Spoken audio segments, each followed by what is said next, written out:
ಎಲ್ಲಿಂದೆಲ್ಲಿಗೆ ಬಂತು ಪವಿತ್ರ ಗೌಡಾಳ ಬಿಂದಾಸ್ life. Range rover ನಲ್ಲಿ ಓಡಾಡ್ತಾ ಇದ್ದವಳ ರೇಂಜೇ ಆಯ್ತಲ್ಲ ಬದಲು. ಡಿ ಬ್ಯಾರಕ್ ನಲ್ಲಿ ಡಿ ಗ್ಯಾಂಗ್ ಲೇಡಿ ಮೌನ ಉಪವಾಸ ಕಣ್ಣೀರು. ಪಾರ್ಟಿ ಮೋಜು ಮಸ್ತಿಯಲ್ಲಿ ಮುಳುಗಿದ್ದವಳ ಬಾಳು ಕತ್ತಲು. ಕಂಡಿದ್ದೆಲ್ಲ ಬೇಕು ಅಂತಿದ್ದವಳನ್ನ ಜೀವನ ತಂದು ನಿಲ್ಸಿದ್ದಲ್ಲಿ ಇದೇ ಹೊತ್ತಿನ ವಿಶೇಷ. ಹೆಂಗಿದ್ದೋಳು ಹೆಂಗಾಗೋದೆ. ಟೈಮ್ ಅನ್ನೋದು ಎಲ್ರಿಗೂ ಒಮ್ಮೊಮ್ಮೆ ಬರುತ್ತೆ, ಆದ್ರೆ ಅದನ್ನ ಸರಿಯಾಗಿ ಯೂಸ್ ಮಾಡ್ಕೊಂಡಿಲ್ಲ ಅಂದ್ರೆ ಹೆಂಗಾಗುತ್ತೆ ಅನ್ನೋದಕ್ಕೆ ಇವತ್ತು ಪವಿತ್ರ ಗೌಡ ಸಾಕ್ಷಿ. ಅಷ್ಟಕ್ಕೂ ಎಲ್ಲೋ ಇದ್ದವಳನ್ನ ದರ್ಶನ್ ಸಹವಾಸ ಆಕೆಯನ್ನ ತಲೆ ಎತ್ತಿ ನಿಲ್ಲುವಂತೆ ಮಾಡಿತ್ತು. ಪಾಲಿಗೆ ಬಂದಿದ್ದನ್ನ ಪಂಚಾಮೃತ ಅನ್ಕೊಂಡಿದ್ರು. ಇವತ್ತು ಪವಿತ್ರ ಗೌಡಗೆ ಇಂತಹ ಪರಿಸ್ಥಿತಿ ಬರ್ತಾ ಇರ್ಲಿಲ್ವೇನೋ. ಆದ್ರೆ ಉಪ್ಪರಿಗೆ ಮೇಲೆ ಕೂರಿಸಿದಷ್ಟು ಪವಿತ್ರ ಗೌಡಾಳ ಆಸೆ ಹೆಚ್ಚಾಯ್ತು. ಕಣ್ಣಿಗೆ ಕಂಡಿದ್ದೆಲ್ಲ ಬೇಕು ಅನ್ಸೋದಿಕ್ಕೆ ಶುರುವಾಯ್ತು. ಸಾಲದಕ್ಕೆ ಶೋಕಿ ಹೆಚ್ಚಾಯ್ತು. ಆ ಶೋಕಿ ಮಾಡ್ತಾ ಇದ್ದೋಳು ಇವತ್ತು ಪರಪ್ಪನ ಅಗ್ರಹಾರದ ಜೈಲ್ನಲ್ಲಿ ಮುದ್ದೆ ಮುರಿಯುವಂತೆ ಮಾಡಿದೆ. ಎಲ್ಲಿಂದೆಲ್ಲಿಗೆ ಬಂತು ಪವಿತ್ರ ಗೌಡಾಳ ಬಿಂದಾಸ್ ಲೈಫ್. ರೇಂಜ್ ರೋವರ್ ನಲ್ಲಿ ಓಡಾಡ್ತಿದ್ದವಳ ರೇಂಜೇ ಆಯ್ತಲ್ಲ ಬದಲು. ಡಿ ಬ್ಯಾರಕ್ ನಲ್ಲಿ ಡಿ ಗ್ಯಾಂಗ್ ಲೇಡಿ ಮೌನ ಉಪವಾಸ ಕಣ್ಣೀರು. ಪಾರ್ಟಿ ಮೋಜು ಮಸ್ತಿಯಲ್ಲಿ ಮುಳುಗಿದ್ದವಳ ಬಾಳು ಕತ್ತಲು.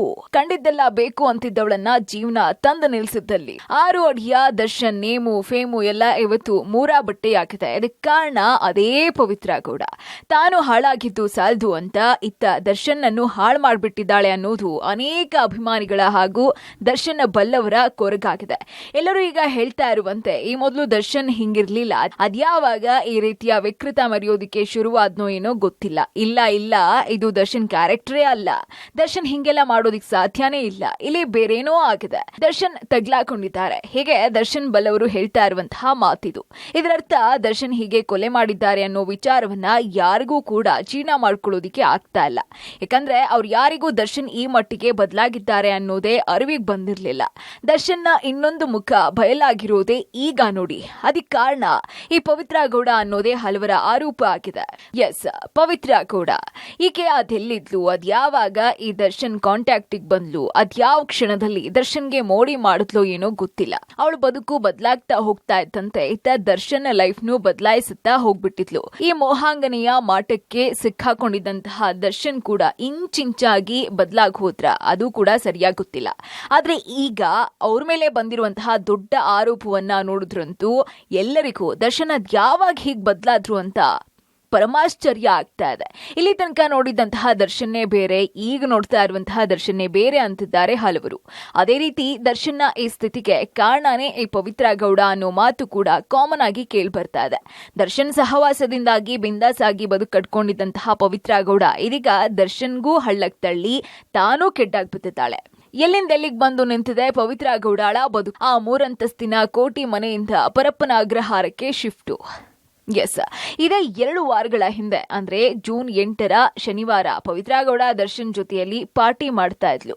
ದರ್ಶನ್ ಗ್ಯಾಂಗ್ ಜೊತೆ ಸೇರ್ಕೊಂಡು ಫುಲ್ ಮಸ್ತಿ ಮಾಡ್ತಾ ಇದ್ದವಳಿಗೆ ರೇಣುಕಾ ಸ್ವಾಮಿಯನ್ನ ಹಿಡ್ಕೊಂಡ್ ಬಂದು ದರ್ಶನ್ ಬಿಗ್ ಸರ್ಪ್ರೈಸ್ ಕೊಟ್ಟಿದ್ರು. ಅವತ್ತು ಒಂದೇ ಒಂದು ಕ್ಷಣ ತಾನು ಎಲ್ಲಿದ್ದೋಳು, ಎಲ್ಲಿ ಬಂದು ನಿಂತಿದ್ದೀನಿ ಅಂತ ಸ್ವಲ್ಪ ಯೋಚನೆ ಮಾಡಿದ್ರು ಕೂಡ ಸಾಕಾಗಿರ್ತಾ ಇತ್ತು. ಇಲ್ಲ ರೇಣುಕಾ ಸ್ವಾಮಿಗೆ ಒಂದೇಟ್ ಚಪ್ಲಿಲಿ ಹೊಡೆದು ಸಾಕಿನ್ ಬಿಡ್ಕಳಿಸು ಅಂತ ಹೇಳಿದ್ರೂ ಸಾಕಾಗಿರ್ತಾ ಇತ್ತು.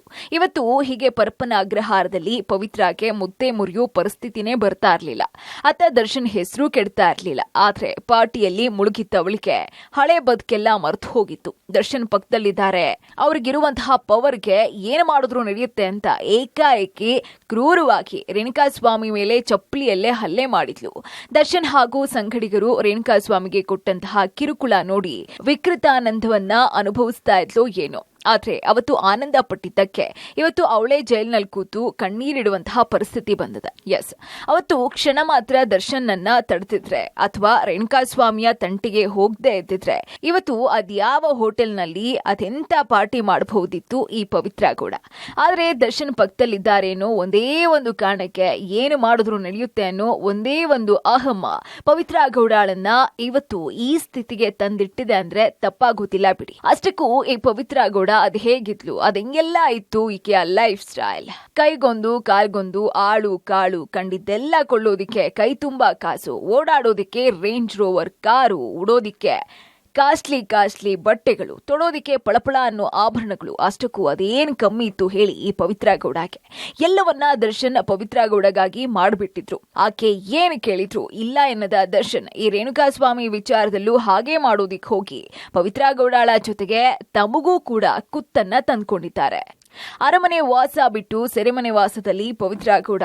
ಎರಡನೇ ದಿನ ಸೇರದ ಜೈಲೂಟ, ಭತ್ತದ ಕಣ್ಣೀರು, ಬರೀ ಮೌನ. ಕಳೆದ 10 ವರ್ಷದಲ್ಲಿ ಪವಿತ್ರ ಗೌಡಳ ಬದುಕು ಅದು ಹೇಗೆ ಬದಲಾಗಿತ್ತು ಅಂದ್ರೆ ಆಕೆಯನ್ನ ನೋಡಿದ್ರೆ ಸಾಮಾನ್ಯ ಕಿರಾಣಿ ಅಂಗಡಿಯವಳ ಮಗಳೇನಾ ಅಂತ ಪ್ರಶ್ನೆ ಮಾಡೋ ಹಾಗೆ ಇದ್ದಾಳೆ. ಪವಿತ್ರ ಗೌಡಳ ಹಳೆ ಫೋಟೋ ಈಗಿನ ಫೋಟೋ ಇಟ್ಕೊಂಡು ನೋಡಿದ್ರಂತೂ ಯಾರು ಕೂಡ ಈಕೆಯೇ ಪವಿತ್ರ ಗೌಡ ಅಂತ ನಂಬೋದಿಕ್ಕೆ ಸಾಧ್ಯ ಆಗುದಿಲ್ಲ. ಆ ಮಟ್ಟಿಗೆ ಬದಲಾಗಿದ್ಲು ಪವಿತ್ರ ಗೌಡ. ನೋಡೋಕೆ ದಂತದ ಗೊಂಬೆ ತರ ಇದ್ಲು. ಆಕೆ ಉಡುವಂತಹ ಒಂದೊಂದು ಬಟ್ಟೆನೂ ಕೂಡ ಅತ್ಯಂತ ಸ್ಟೈಲಿಶ್ ಲುಕ್ ಕೊಡ್ತಾ ಇತ್ತು ಗೊತ್ತಾ ಅವಳಿಗೆ.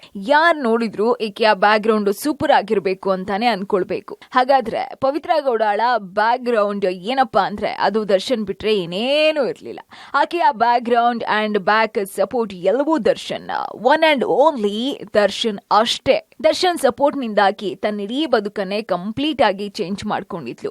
ಆಕೆಯ ಮುಖದ ಪ್ರತಿ ಚೆಲುವಿಗೂ ದರ್ಶನ್ನೇ ಕಾರಣ ಆಗಿದ್ರು. ಆಕೆಯ ಮೇಕಪ್ ಏನು, ಆಕೆಯ ಸ್ಟೈಲಿಶ್ ಏನು, ಆಕೆಯ ಪಾರ್ಟಿ, ಆಕೆಯ ಬಿಂದಾಸ್ ಲೈಫು, ಮೋಜು ಮಸ್ತಿ ಎಲ್ಲದರ ಹಿಂದಿನ ಸೀಕ್ರೆಟ್ ದರ್ಶನ್ ಆಗಿದ್ರು. ಇದೇ ಕಾರಣಕ್ಕೆ 3-4 ತಿಂಗಳ ಹಿಂದೆ ರಾಜಾರೋಷವಾಗಿ ದರ್ಶನ್ ಜೊತೆಗಿನ ಫೋಟೋ ಹಾಕೊಂಡು ತಮ್ಮ ಸಂಬಂಧಕ್ಕೆ 10 ವರ್ಷದ ಸಂಬಂಧ ಅಂದ್ರೆ ಸುಮ್ಮನೇನಲ್ಲ ಅಂತ ಬರ್ಕೊಂಡಿದ್ಲು. ಈ 10 ವರ್ಷದಲ್ಲಿ ಪವಿತ್ರ ಗೌಡ ಎಲ್ಲಾ ರೀತಿಯ ಲೈಫ್ ಸ್ಟೈಲ್ ಅನ್ನು ಕೂಡ ಅನುಭವಿಸಿದ್ಲು. ಬೇಕಾದಂತಹ ಬಟ್ಟೆ, ಬೇಕಾದಂತಹ ಕಾರು, ಇಷ್ಟ ಬಂದಷ್ಟು ಒಡವೆ, ಇಷ್ಟ ಬಂದವರ ಜೊತೆ ಪಾರ್ಟಿ, ಕುಣಿತ, ಹೀಗೆ ಏನು ಬೇಕು ಅದೆಲ್ಲವನ್ನ ಕೂಡ ಮಾಡ್ಕೊಂಡಿದ್ಲು. ಆದ್ರೆ ಈಗ ನೋಡಿದ್ರೆ ಎಲ್ಲಾ ಉಲ್ಟಾ ಪಲ್ಟಾ.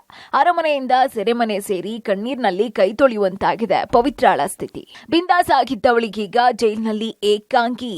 ಪಶ್ಚಾತ್ತಾಪ ಪಟ್ರು ಪ್ರಯೋಜನವಿಲ್ಲ ಡಿ ಗ್ಯಾಂಗ್ ಲೇಡಿ. ಅಸಲಿಗೆ 10 ದಿನಗಳ ಕಾಲ ಪೊಲೀಸ್ ಕಸ್ಟಡಿಯಲ್ಲಿದ್ದಂತಹ ಈ ಪವಿತ್ರ ಗೌಡಗೆ ಕಿಂಚಿತ್ತೂ ಪಶ್ಚಾತ್ತಾಪ ಆಗಿರಲಿಲ್ಲ. ತನ್ನಿಂದ ದರ್ಶನ್ಗೆ ಹೀಗೆಲ್ಲ ಆಯ್ತಲ್ಲ ಅನ್ನೋ ಲವಲೇಶವೂ ಕೊರಕಿದ್ದಂತೆ ಕಾಣಿಸ್ಲಿಲ್ಲ. ಮನೆ ಮಹಜರಿಗೆ ಬಂದಾಗ್ಲೂ ಕೂಡ ಪವಿತ್ರ ಏನೋ ಆಗೇ ಇಲ್ವೇನೋ ಅನ್ನೋ ಹಾಗೇನೆ ಇದ್ಲು. ನಗುನಗ್ತಾನೆ ಪೊಲೀಸರೊಂದಿಗೆ ಓಡಾಡ್ಕೊಂಡಿದ್ಲು. ಅಷ್ಟೇ ಅಲ್ಲ, ಕ್ಯಾಮ್ರಾ ಕಣ್ಣಿಗೆ ಬೀಳ್ತಾ ಇದ್ದ ಹಾಗೆ ಮೂತಿ ತಿರುಗಿಸ್ಕೊಂಡು ಓಡಾಡಿದ್ಲು. ಏನೋ ಮಾಡ್ಕೊಳ್ಳೋದಿಕ್ ಆಗೋದಿಲ್ಲ ಅನ್ನೋ ರೇಂಜ್ ನಲ್ಲೇ ಇದ್ಲು. ಅವತ್ತು ರೇಣುಕಾಸ್ವಾಮಿ ಕೊಲೆಗೆ ಕಾರಣ ಆಗ್ಬಿಟ್ನಲ್ಲ, ನನ್ನಿಂದ ಈಗ ಎಲ್ರಿಗೂ ಅತ್ಯಂತ ಕಷ್ಟ ಅನ್ನೋ ಕಿಂಚಿತ್ತು ಕನಿಕರವಾಗ್ಲಿ, ಪಾಪ ಪ್ರಜ್ಞೆ ಆಗ್ಲಿ ಅಥವಾ ಪಶ್ಚಾತ್ತಾಪ ಆಗ್ಲಿ ಕಾಣಿಸ್ತಾ ಇರ್ಲಿಲ್ಲ. ಯಾವಾಗ ಪೊಲೀಸ್ ಕಸ್ಟಡಿ ಮುಗಿಸಿ ಪರಪ್ಪನ ಅಗ್ರಹಾರ ಜೈಲಿಗೆ ಸೇರ್ಕೊಂಡ್ಲು, ಆಗ ಅಯ್ಯೋ ಹೆಂಗಿದ್ದೆ, ಹೆಂಗಾಗ್ ಹೋದೆ ಅಂತ ಕೊರಗೋದಿಕ್ಕೆ ಶುರುವಾಗಿದ್ದಾಳಂತೆ. ಇಷ್ಟು ದಿನ ಪೊಲೀಸ್ ಕಸ್ಟಡಿಯಲ್ಲಿ ಅದೇನು ಧೈರ್ಯ ಇತ್ತೋ ಏನೋ, ಹಾಗಾಗಿನೇ ಪಶ್ಚಾತ್ತಾಪ ಕಾಡ್ತಾ ಇರ್ಲಿಲ್ವೋ ಏನೋ. ಆದ್ರೆ ಇತ್ತ ಜೈಲು ಸೇರ್ತಾ ಇದ್ದ ಹಾಗೆ ತಾನ್ ಯಾಕೋ ಓವರ್ ರಿಯಾಕ್ಟ್ ಮಾಡಿದೆ ಅಂತ ಅನ್ಸೋದಿಕ್ಕೆ ಶುರುವಾಗಿದೆ. ಅಷ್ಟಕ್ಕೂ ಪವಿತ್ರಾಗೆ ಜೈಲಿನಲ್ಲಿ ಇತರೆ ಮಹಿಳಾ ಕೈದಿಗಳು ಇರುವಂತಹ ಜಾಗದಲ್ಲೇ ಇರಿಸಲಾಗಿದೆ. ಅವರಿಗೆ ನೀಡ್ತಾ ಇದ್ದಂತಹ ಊಟವನ್ನೇ ಕೊಡ್ಲಾಗ್ತಾ ಇದೆ. ಸಾಮಾನ್ಯ ಕೈದಿಗಳು ಹೇಗೆ ವಾಸ ಮಾಡ್ತಾ ಇದ್ರೋ ಅದೇ ರೀತಿಯಲ್ಲಿ ಪವಿತ್ರ ಗೌಡಳ ಲೈಫ್ ಕೂಡ ಶುರುವಾಗಿದೆ. ನೆಲದಲ್ಲಿ ನಿದ್ದೆ, ಒಂದೇ ಬಿಳಿ ಸೀರೆ, ಅದೇ ಮುದ್ದೆ, ಚಪಾತಿ ಊಟ. ಆದ್ರೆ ಹೊತ್ತೊತ್ತಿಗೆ ವೆರೈಟಿ ತಿಂತಾ ಇದ್ದಂತಹ ಪವಿತ್ರಾಗೆ ಈಗ ಜೈಲು ಊಟ ಇಳಿತಾ ಇಲ್ವಂತೆ. ಮುದ್ದೆ ತಟ್ಟೆ ಮುಂದೆ ಬಂದ್ರೆ ಸಾಕು, ಪಿಜ್ಜಾ, ಬರ್ಗರ್, ತಂದೂರಿ ಚಿಕನ್ ಎಲ್ಲ ಕಣ್ಮುಂದೆ ಬಂದು ಕಣ್ಣಲ್ಲಿ ನೀರ್ ಬರ್ತಾ ಇತ್ಯಂತೆ. ಮನೆಯವರ ಮುಂದೆ ಗೊಳೋ ಅಂತ ಬಿಕ್ಕಿದ ಪವಿತ್ರ ಈಗ ಪಶ್ಚಾತ್ತಾಪ ಕಾಡಿದ್ರೇನ್ ಬಂತು ಪ್ರಯೋಜನ? ಎಸ್, ಪವಿತ್ರ ಗೌಡ ಜೈಲ್ ಸೇರ್ತಾ ಇದ್ದ ಹಾಗೆ ಇತ್ತ ಆಕೆಯ ತಾಯಿ, ಚಿಕ್ಕಮ್ಮ ಹಾಗೂ ಸಹೋದರ ಪವಿತ್ರಾಳನ್ನ ನೋಡೋದಿಕ್ ಬಂದಿದ್ದಾರೆ. ಮೊದ್ಲೇ ಮಗಳು ಹಂಗಿದ್ದವಳು ಈಗ ಜೈಲ್ನಲ್ಲಿ ಅದೇನ್ ತಿಂತಿದ್ದಾಳೋ ಏನೋ ಅಂತ ಊಟ ತೆಗೆದುಕೊಂಡು ಬಂದಿದ್ದಾರೆ. ಇತ್ತ ಜೈಲೂಟ ಮಾಡ್ಲಾಗ್ದೆ ಪವಿತ್ರ ಮಂಕಾಗಿರೋದನ್ನ ನೋಡಿ ಆಕೆಗೆ ಸಮಾಧಾನ ಮಾಡಿದ್ದಾರೆ. ಇನ್ನು ಮನೆಯವರನ್ನ ನೋಡ್ತಾ ಇದ್ದ ಹಾಗೆ ಇತ್ತ ಪವಿತ್ರಾಗೂ ಕಣ್ಣಲ್ಲಿ ನೀರು ಉಕ್ಕಿ ಬಂದಿದೆ. ಮನೆಯವರ ಜೊತೆ ಒಂದಷ್ಟು ಹೇಳ್ಕೊಂಡು ಅತ್ತಿದ್ದಾಳೆ. ಇತ್ತ ಮನೆಯವರು ಮಗಳ ಸ್ಥಿತಿ ಕಂಡು ಬಿಕ್ಕಿದ್ದಾರೆ. ಮನೆಯವರ ಮುಂದೆ ನಾನು ಎಡು ಬಿಟ್ಟೆ, ತಪ್ಪು ಮಾಡ್ಬಿಟ್ಟೆ ಅಂತ ಕಣ್ಣೀರ್ ಹಾಕಿದ್ದಾಳೆ. ಪೋಷಕರು ಕೂಡ ಮಗಳ ಸ್ಥಿತಿ ಕಂಡು ಕರಗಿದ್ದಾರೆ. ಏನ್ ಮಾಡೋದು, ಮಿಂಚು ಹೋದ ಕಾಲಕ್ಕೆ ಎಷ್ಟು ಯೋಚಿಸಿದ್ರು ಪ್ರಯೋಜನ ಇಲ್ಲ. ಆಗಿದ್ದೆಲ್ಲ ಆಗ ಹೋಗಿದೆ, ಇನ್ನೇನಿದ್ರು ಬಂದದ್ದೆಲ್ಲವನ್ನೂ ಕೂಡ ಅನುಭವಿಸ್ಬೇಕು ಅಥವಾ ಬಂದ ಕಷ್ಟ ಬೇಗ ತೀರ್ಬೇಕು ಅಂತ ಆ ದೇವರಲ್ಲಿ ಕೇಳ್ಕೊಳ್ಳೋದ್ ಬಿಟ್ಟು ಅವ್ರಿಗೇನು ತೋಚ್ತಾ ಇಲ್ಲ. ಮಗಳನ್ನ ನೋಡ್ಕೊಂಡ್ ಮನೆಗೆ ವಾಪಸ್ ಆಗಿದ್ದಾರೆ. ಆದ್ರೆ ಪವಿತ್ರ ಗೌಡಳ ಕಣ್ಣೀರು ಕೊರಗು ಮಾತ್ರ ನಾನ್ ಸ್ಟಾಪ್ ಆಗಿದೆ. ಇಷ್ಟ ಬಂದ ಹಾಗೆ ಲೈಫ್ ಲೀಡ್ ಮಾಡ್ತಾ ಇದ್ದಂತಹ ಪವಿತ್ರ ಗೌಡ ಈಗ ಪರಪ್ಪನ ಅಗ್ರಹಾರ ಜೈಲು ಸೇರುವಂತಹ ಸ್ಥಿತಿ ಬಂದಿದ್ಯಾಕೆ? ಒಂದೊಂದೇ ಮೆಟ್ಲು ಹತ್ಕೊಂಡು ಬಂದು ಅರಮನೆ ಕಟ್ಕೊಂಡಿದ್ದೋಳು ಮತ್ತೆ ಈಗ ಪ್ರಪಾತಕ್ಕೆ ಇಳ್ದಿದ್ಯಾಕೆ? ಆಕೆಯ ಅದೊಂದು ಹಠವೇ ಕಾರಣ ಆಯ್ತಾ? ಏನದು ಹಠ? ತೋರಿಸ್ತೀವಿ ನೋಡಿ. ಕಂಡಿದ್ದೆಲ್ಲವನ್ನು ದರ್ಶನ್ ಕಡೆಯಿಂದ ಪಡಿತಾ ಇದ್ದ ಪವಿತ್ರ 3 ಅಂತಸ್ತಿನ ಅರಮನೆ, ಕೋಟಿ ಬೆಲೆ ಬಾಳೋ ಕಾರು, ಆ ಚಿನ್ನಾಭರಣ. ಎಸ್, ಅದ್ಯಾವಾಗ ಪವಿತ್ರ ದರ್ಶನ್ ನನ್ನ ಬೆನ್ನು ಬಿದ್ಲೋ ಏನೋ, ಅಲ್ಲಿಂದ ಆಕೆಯ ಲೈಫ್ ಸ್ಟೈಲ್ ಬದಲಾಯ್ತಾ ಹೋಯ್ತು. ಅದ್ಯಾವ ಕ್ಷಣದಲ್ಲಿ ದರ್ಶನ್ ಈ ಪವಿತ್ರಾಗೆ ಮರುಳಾದ್ರೋ ಏನೋ ಗೊತ್ತಿಲ್ಲ. ಅಲ್ಲಿಂದ ದರ್ಶನ್ನ ಗತಿನೂ ಕೂಡ ಬದಲಾಗ್ತಾ ಹೋಯ್ತು. ಪವಿತ್ರ ಸ್ಟೆಪ್ ಬೈ ಸ್ಟೆಪ್ ಹತ್ತುತ್ತಾ ಹೋದ್ರೆ ಇತ್ತ ದರ್ಶನ್ ಹಂತ ಹಂತವಾಗಿ ಇಳಿತಾ ಹೋದ್ರು. ಅಲ್ಲಿ ಇಲ್ಲಿ ಗಲಾಟೆಗಳನ್ನ ಮಾಡ್ಕೊಂಡು ಕೆರಿಯರ್ನ ಹಾಳು ಮಾಡ್ಕೊಳ್ತಾನೆ ಬಂದ್ರು. ಅಲ್ಲೊಂದು ಇಲ್ಲೊಂದು ಸಕ್ಸಸ್ ಕಾಣಿಸ್ಕೊಳ್ತಾ ಇದ್ದ ಹಾಗೆ ಇತ್ತ ಪವಿತ್ರ ಗೌಡ ಆ ಸಕ್ಸಸ್ ನಲ್ಲಿ ನಂದು ಪಾಲಿದೆ ಅನ್ನೋ ಹಾಗೆ ತೋರಿಸ್ಕೊಳ್ತಾ ಇದ್ಲು. ತಾರಕ ಕೊಂಚ ಮಟ್ಟಿಗೆ ಹೆಸರು ಮಾಡ್ತಾ ಇದ್ದ ಹಾಗೆ ಈ ಪವಿತ್ರ ತನ್ನ ಮತ್ತು ದರ್ಶನ್ ಜೊತೆಗಿನ ಫೋಟೋಗಳನ್ನ ರಿವೀಲ್ ಮಾಡ್ತಾ ಇದ್ಲು. ಇದರಿಂದ ದರ್ಶನ್ಗೆ ಯಾರ್ ಏನಂತಾರೆ, ಅವರ ಇಮೇಜ್ ಡ್ಯಾಮೇಜ್ ಆದ್ರೆ ಕೆರಿಯರ್ ಕಷ್ಟ ಅನ್ನೋದು ಏನನ್ನೂ ಕೂಡ ಯೋಚನೆ ಮಾಡ್ದೆ ಕುಲ್ಲ ಫೋಟೋಗಳನ್ನ ಹರಿಬಿಟ್ಲು. ಇದಾದ ಬಳಿಕ ಕಾಟೇರ ಸಕ್ಸಸ್ ಕಾಣ್ತಾ ಇದ್ದ ಹಾಗೆ ತಂದು ದರ್ಶನ್ದು 10 ವರ್ಷದ ಸಂಬಂಧ ಅಂತ ಓಪನ್ ಆಗಿ ಹೇಳ್ಕೊಂಡ್ಲು. ಈ ಸಂಬಂಧವೇ ದರ್ಶನ್ಗೆ ಕಾಟೇರ ಸಕ್ಸಸ್ ಕೊಟ್ಟಿದ್ದು ಅನ್ನೋ ರೀತಿಯಲ್ಲಿ ಬಿಂಬಿಸೋದಕ್ಕೆ ಮುಂದಾಕಿದ್ಲು. ಆದ್ರೆ ಅದಕ್ಕೆ ಬ್ರೇಕ್ ಬಿದ್ದಿತ್ತು. ಆದ್ರೆ ಪವಿತ್ರಾಳ ಬಿಂದಾಸ್ ಲೈಫ್ ಸ್ಟೈಲ್ಗೆ ದರ್ಶನ್ನೇ ಕಾರಣ ಅಂತಾರೆ. ಆಕೆ ಕೇಳಿದ್ದೆಲ್ಲವನ್ನ ಕೊಡಿಸ್ತಾ ಬಂದಿದ್ದೆ ಇವತ್ತು ಪವಿತ್ರ ಗೌಡ ಜೊತೆಗೆ ದರ್ಶನ್ ಕೂಡ ಪರಪ್ಪನ ಅಗ್ರಹಾರದ ಕಡೆಗೆ ಹೆಜ್ಜೆ ಹಾಕೋದಿಕ್ಕೆ ಕಾರಣ ಆಗಿದೆ ಅನ್ನೋ ಮಾತುಗಳು ಕೂಡ ಸಹಜವಾಗಿ ಬರ್ತಾ ಇದೆ. ಪವಿತ್ರ ಗೌಡ ಕೇಳಿದಕ್ಕೆಲ್ಲ ಓಕೆ ಅಂತಿದ್ದ ದರ್ಶನ್ನಿಂದಾಗಿಯೇ ಬದಲಾಗಿತ್ತು ಪವಿತ್ರಾಳ ಲೈಫ್ ಸ್ಟೈಲ್. ಎಸ್, ಪವಿತ್ರ ಏನ್ ಕೇಳಿದ್ರು ಅದಕ್ಕೆ ದರ್ಶನ್ ಇಲ್ಲ ಅಂತಿರ್ಲಿಲ್ಲ. ಅಷ್ಟೇ ಅಲ್ಲ, ಪವಿತ್ರ ಬಯಸಿದ್ದು ಏನಾಗಿದ್ರೂ ಸರಿನೆ, ಅದು ಆಕೆಯ ಕಣ್ಮುಂದೆ ಇರಬೇಕಾಗಿತ್ತು.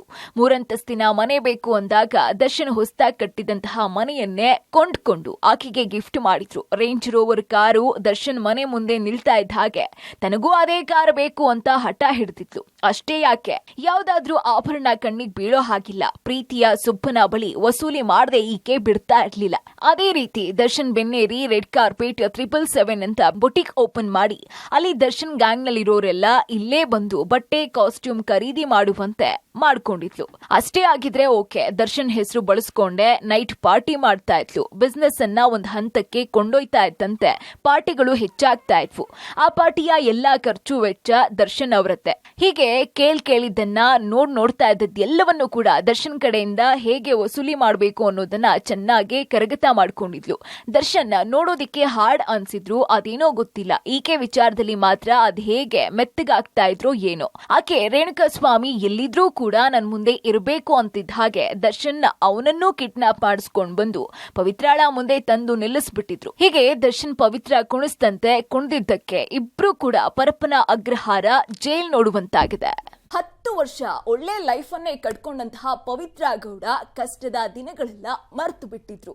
ದರ್ಶನ್ ಇದ್ರೆ ಏನು ಬೇಕಾದ್ರೂ ಮಾಡಬಹುದು ಅನ್ನೋ ಭ್ರಮೆಯಲ್ಲಿ ಇದ್ದವಳಿಗೆ ವಾಸ್ತವದ ಅರಿವಾಗಿದೆ. ಕಾಲ ಕೆಟ್ರೆ ಅಥವಾ ಮಾಡಿದಂತಹ ಕರ್ಮ ರಿಟರ್ನ್ ಆದ್ರೆ ಏನು ಆಗಬಹುದು ಅನ್ನೋದರ ಅರಿವಾಗಿದೆ. ಹಾಗಾದ್ರೆ ಪವಿತ್ರಾಗೆ ಈ ಕರ್ಮ ಅದೆಷ್ಟು ದಿನ ಕಾಡುತ್ತೆ? ಬನ್ನಿ ನೋಡೋಣ. ಮಾಡಿದ್ದುಣ್ಣೋ ಮಾರಾಯ, ಜೈಲಲ್ಲಿ ಪವಿತ್ರ ವಿಲವಿಲ್ಲ. ತನ್ನ ಇಂದಿನ ಸ್ಥಿತಿ ನೆನೆದು ಕಣ್ಣೀರು, ಮೌನ, ಪಶ್ಚಾತ್ತಾಪ. ಅಲ್ಪನಿಗೆ ಐಶ್ವರ್ಯ ಬಂದ್ರೆ ಅರ್ಧರಾತ್ರಿಲ್ ಕೊಡೆ ಹಿಡಿದ್ರು ಅನ್ನೋ ಹಾಗಾಗಿದೆ ಪವಿತ್ರಾಳ ಸ್ಥಿತಿ. ಅಷ್ಟಕ್ಕೂ ಹೇಗೋ ದರ್ಶನ್ ಜೊತೆ ಚೆನ್ನಾಗೇ ಇದ್ಲು. ಕೇಳಿದೆಲ್ಲವನ್ನ ಕೊಡಿಸ್ಕೊಂಡು ಆಕೆ ಬದುಕಿಗೆ ಏನು ಬೇಕೋ ಅದನ್ನ ಮಾಡ್ಕೊಂಡು ಆರಾಮಾಗಿದ್ದೋಳು ಬೇರೆಯವರ ಬದುಕಲ್ಲಿ ಇಣುಕಿ ನೋಡೋದಿಕ್ಕೆ ಹೋಗ್ದಿದ್ದಿದ್ರೆ ಇವತ್ತು ಈ ಸ್ಥಿತಿ ಬರ್ತಾ ಇರ್ಲಿಲ್ವೋ ಏನೋ. ನಿಜಕ್ಕೂ ಆಕೆ ದರ್ಶನ್ಗೆ ಕೆಟ್ಟದ್ದು ಬಯಸದೆ ಹೋಗಿದ್ದಿದ್ರು ಇಂತಹ ಒಂದು ಪರಿಸ್ಥಿತಿ ಎದುರಾಗ್ತಾ ಇರ್ಲಿಲ್ವೋ ಏನೋ. ಮಾಡಿದ್ದೆಲ್ಲ ಮಾಡಿ ಈಗ ಜೈಲಲ್ಲಿ ಕೂತ್ಕೊಂಡು ಹೆಂಗಿದ್ದೋಳು ಹೇಗಾಗಿ ಹೋದೆ ಅಂತ ಕಣ್ಣೀರ್ ಹಾಕ್ತಿದ್ದಾಳಂತೆ. ಇದನ್ನೇ ಈ ಹಿಂದೆನೆ ಪವಿತ್ರ ಯೋಚನೆ ಮಾಡ್ಬೇಕಾಗಿತ್ತು. ಹೇಗೆಲ್ಲ ಇದ್ದೋಳು ಹಿಂಗಾಗಿದ್ದೀನಿ, ಸಾಕು ಬದುಕಿಗಿಷ್ಟು ಅಂತ ತನ್ನ ಪಾಡಿಗೆ ತಾನು ಇರ್ಬೇಕಾಗಿತ್ತು. ದರ್ಶನ್ನ ಮನಸ್ಥಿತಿ ಗೊತ್ತಿದ್ರು ಹೋಗಿ ಬೇಡದ ಕೆಲ್ಸಕ್ಕೆ ಕೈ ಹಾಕಿದ್ದಾಳೆ. ಎಸ್, ದರ್ಶನ್ನ ಪ್ರವೋಕ್ ಮಾಡಿ ರೇಣುಕಾ ಸ್ವಾಮಿಯನ್ನ ಕಿಡ್ನಾಪ್ ಮಾಡಿಸಿದ್ದಾಳೆ. ಇನ್ನು ರೇಣುಕಾ ಸ್ವಾಮಿ ಮೇಲೆ ಹಲ್ಲೆ ಮಾಡಿ ಜೊತೆಗೆ ಡಿ ಗ್ಯಾಂಗ್ ಮಾಡಿದಂತಹ ವಿಕೃತಿಯನ್ನ ಆನಂದಿಸಿ ಕೊನೆಗೆ ದರ್ಶನ್ ಕೈನಲ್ಲಿ ಕೊಲೆಯೊಂದು ಆಗುವಂತೆ ಮಾಡಿರುವಂತಹ ಆರೋಪ ಈಕೆ ಮೇಲಿದೆ. ಮಾಡಿದ ಕರ್ಮಕ್ಕೆ ಸದ್ಯ ಪರಪ್ಪನ ಅಗ್ರಹಾರದ ಜೈಲ್ನಲ್ಲಿ ಕೂತ್ಕೊಂಡಿದ್ದಾಳೆ. ತನ್ನ ಸ್ಥಿತಿ ನೆನೆದು ಈಗ ಕಣ್ಣೀರ್ ಹರಿಸ್ತಾ ಇದ್ದಾಳಂತೆ. ಯಾರೊಂದಿಗೂ ಮಾತನಾಡದೆ ಮೌನವಾಗಿದ್ದಾಳೆ. ತಾನು ಮಾಡಿದ್ದೆಲ್ಲವನ್ನೂ ಕೂಡ ಈಗ ನೆನೆಸ್ಕೊಂಡು ಪಶ್ಚಾತ್ತಾಪ ಪಡ್ತಿದ್ದಾಳಂತೆ. ದುಡುಕ್ಬಿಟ್ಟೆ ಅಂತ ಈಗ ಅರಿವು ಮೂಡೋದಿಕ್ಕೆ ಶುರುವಾಗಿತ್ಯಂತೆ. ಆದ್ರೆ ಏನ್ ಬಂತು ಅಲ್ವಾ, ಎಲ್ಲ ಮುಗಿದು ಹೋದ್ಮೇಲೆ. ಸದ್ಯ ಈಗಷ್ಟೇ ಪರಪ್ಪನ ಅಗ್ರಹಾರ ಜೈಲು ಸೇರಿರುವಂತಹ ಪವಿತ್ರ ಗೌಡಗೆ ಇನ್ನು 5 ರಿಂದ 6 ತಿಂಗಳು ಕಾಲ ಜೈಲಿಂದ ರಿಲೀಸ್ ಆಗೋದು ಕಷ್ಟ ಇದೆ. ಇಷ್ಟೆಲ್ಲ ಆರೋಪ ಹೊಂದಿರುವಂತಹ ಪವಿತ್ರ ದೋಷಿ ಅಂತ ನ್ಯಾಯಾಲಯ ತೀರ್ಪು ಕೊಟ್ರೆ ಇನ್ನು ಯಾವೆಲ್ಲ ಶಿಕ್ಷೆ ಎದುರಾಗುತ್ತೋ ಏನೋ ಕಾದು ನೋಡ್ಬೇಕಾಗಿದೆ. ನೋಡಿದ್ರಲ್ಲ ವೀಕ್ಷಕರೇ, ಹೆಂಗಿದ್ದೋಳು ಹೆಂಗಾದ್ಲು ಅಂತ. ಅದಕ್ಕೆ ಹೇಳೋದು ಟೈಮ್ ಕೈ ಹಿಡಿತು ಅಂತ ಜಾಸ್ತಿ ಮೆರೆಯೋದಿಕ್ ಹೋಗಬಾರ್ದು ಅಂತ.